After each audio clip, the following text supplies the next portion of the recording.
अजब रमा राघवची जोडी।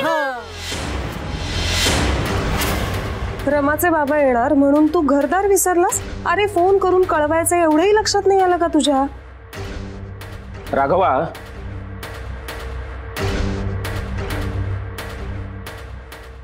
राघवा, मी तुमच्या लग्नाला परवानगी नाकारली असताना मुळात तुला त्यांच्याकडे जायची गरज काय होती?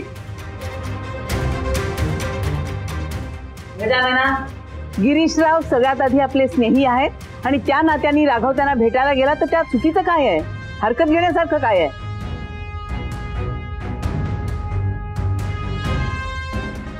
आई, गिरीशराव आपले स्नेही होते।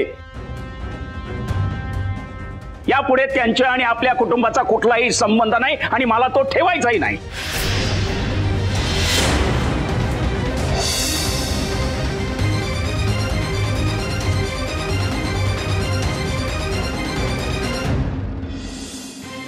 माफ करा आबा, आज जरा स्पष्टच बोलतोय मी।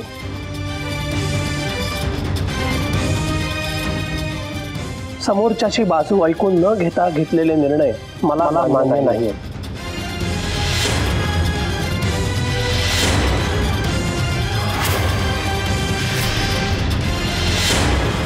राघवा, भान ठेवून बोल। आबा, मी भान ठेवून पूर्ण विचार करून बोलतोय आता। उलट ह्या घरात घेतलेले निर्णय हे मनात राग धरून घेतलेले निर्णय आहेत। रमाच्या कुटुंबातल्या एका व्यक्तीने केलेल्या चुकांची शिक्षा अख्ख्या कुटुंबाला देणं, त्या कुटुंबासोबत इतके वर्षांपासून आपले असलेले चांगले संबंध इतक्या झटक्यात तोडून देणं हे मला मान्य नाहीये।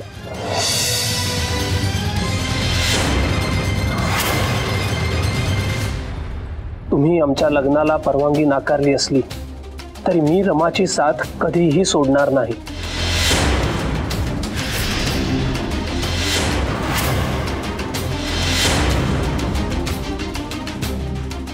रमाचं आणि माझं नातं किती घट्ट आहे हे तुम्हाला माहितीच आहे आबा,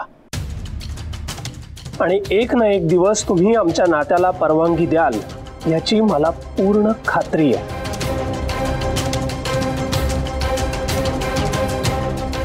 रमा आणि राघव हे एकत्र आहेत आणि कायम एकत्रच असतील। राघव,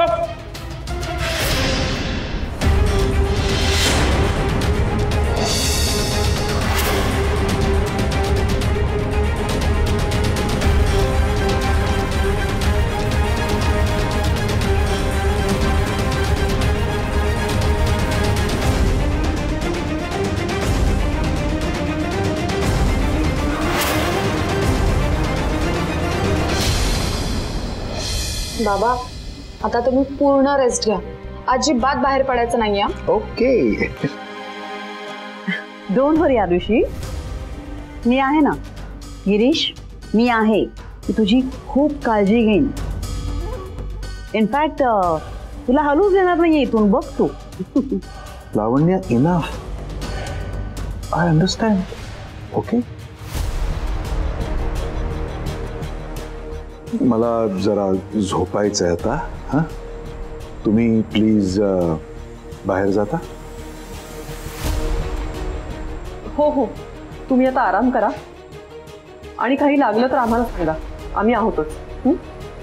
ठीक आहे, चला लावण्याताई। रमा, थोडा वेळ थांबतेस? हो ना। लावण्या, प्लीज। या शुअर, पण काळजी घे आणि खूप गप्पा मारत राहू नका। हा, okay, you both carry on. Thank you.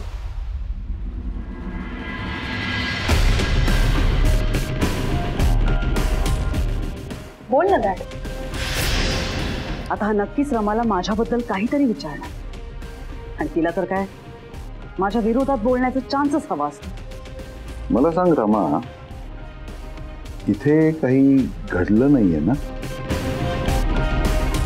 I mean, लावण्यानी इथे काही गोंधळ तर नाही ना घातलाय?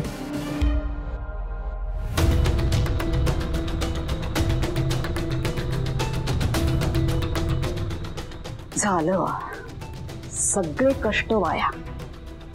आता ही रमा नक्की सगळं सांगून टाकणार. नाही डॅड, काहीच झालं नाहीये, सगळं एकदम ओके. मग ठीक आहे.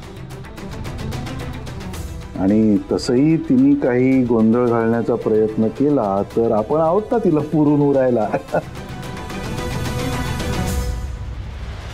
यापुढे तिने काहीही जरी करायचा प्रयत्न केला तरी मी तिचा एकही प्लॅन यशस्वी होऊ देणार नाही.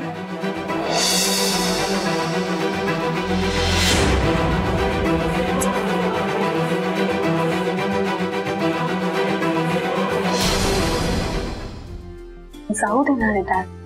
तू कशाला तिच्याविषयी बोलतोस उगाच? आपण काहीतरी दुसरं बोलू ना. अरे हो, मी तुला सांगायलाच विसरले, गणपती फेस्टिवलसाठी मी पुरेदांच्या घरी गेले होते. काय सांगतेस काय? हो, आणि आम्ही खूप मजा केली. ओके, मग आता तिथे काय मज्जा केली, कसं एन्जॉय केलं ते मला अगदी सगळं सांग. Okay dad, you won't believe, मी स्वतःच्या हाताने मखर बनवला होता. काय सांगतेस काय? मखर बनवलंस आणि तू? हो, आणि त्यांनी त्यामध्येच त्यांचा गणपती ठेवला होता. नाही, त्यांनी त्यातच गणपती ठेवला वगैरे हे चांगलं आहे, पण गणपती ठेवला असं नाही म्हणत बाळा. गणपतीच्या मूर्तीची स्थापना त्या मखरात केली होती असं म्हणतात. Oh yes, right, sorry. It's okay. पण तुला माहितीये,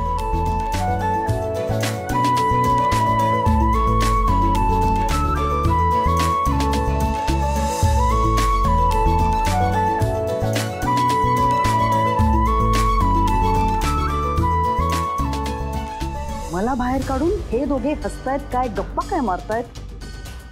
माझ्याशिवाय सगळं व्यवस्थित चाललंय. नाही पण रमा, मी तुला खरंच सांगतो, पुरोहित गुरुजींकडची सगळीच माणसं इतकी चांगली आहेत ना, आणि अशी प्रेमळ आणि प्रामाणिक माणसं खूप दुर्मिळ असतात बा. दुर्मिळ म्हणजे रेअर. कळलं? नाही पण तुला खरंच सांगतो, अशी माणसं आयुष्यात आली ना की त्यांना जपायचं असतं.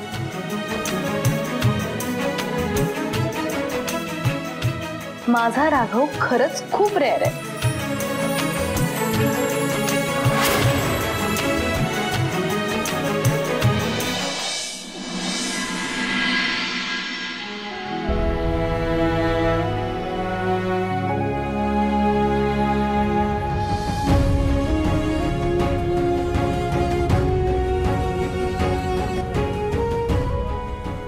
राघव, झोपला नाहीस अजून?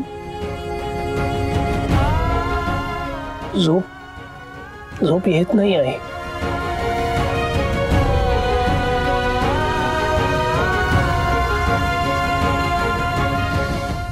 मला सांग, रमा कशी, रमाचे वडील कसे, त्यांचा प्रवास कसा झाला? प्रवासाचा खूप क्षीण आला असेल ना त्यांना? नाही अगं, प्रवासाची तशी सवय आहे त्यांना. पायाला फक्त जरा दुखापत झाली इतकंच. अरे काय सांगतोस? अरे मग डॉक्टरांकडे नेलं की नाही? नाही, तसं गंभीर काही नाहीये, काळजी करायची गरज नाही. काळजी करण्यासारखं काही कारण नाहीये ना, मग तू का इतका गंभीर झालायस?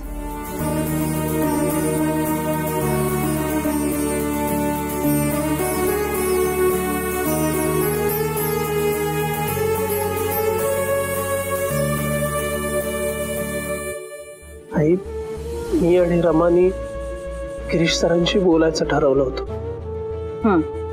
त्यांच्याशी बोललं की काहीतरी मार्ग नक्की निघेल असं वाटलं होतं आम्हाला.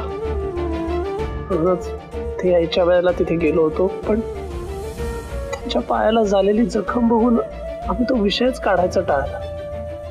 आई, कितीही प्रयत्न केला ना तरी आमच्या लग्नात येणारे अडथळे काही संपतच नाही आहेत. डोकं पथीर व्हायला झालंय.